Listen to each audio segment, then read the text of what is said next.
இன்றைய வேத வசனம் சங்கீதம் 23 அதிகாரம் 1 வசனம். கர்த்தர் என் மேய்ப்பராய் இருக்கிறார், யெகோவா ராய் என்ற கர்த்தருடைய நாமத்திற்கு மேய்ப்பனாய் இருக்கிற கர்த்தர் என்று அர்த்தம்.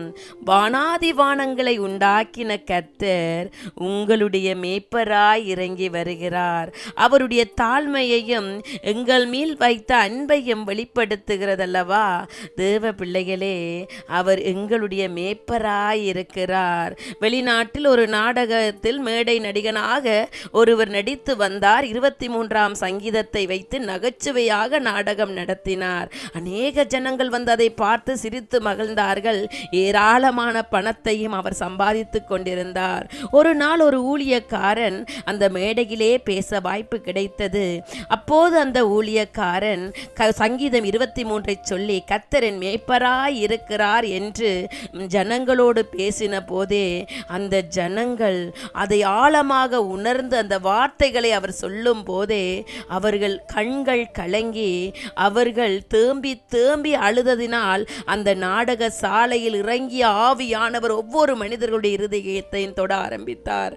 அதனால் ஜனங்கள் தேம்பி தேம்பி அழுதனர். அந்த வார்த்தையின் ஆழத்தை உணர்ந்து கொண்டனர்.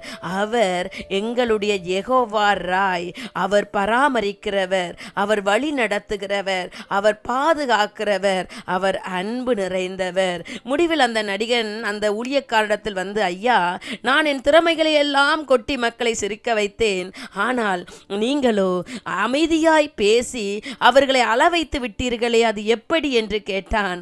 அதற்கு அவர், நடிகனே, உனக்கு சங்கீதம் 23 தான் தெரியும், ஆனால் எனக்கோ அதில் உள்ள மேய்ப்பரை தெரியும். அவர் என் மேய்ப்பராய் இருக்கிறார், இதுதான் ரகசியம் என்றார். தேவ பிள்ளைகளே, மேய்ப்பனான கர்த்தர் உங்களுக்கு மேய்ப்பராய் இருந்து உங்களையும் எங்களையும் நடத்த வல்லவராய் இருக்கிறார்.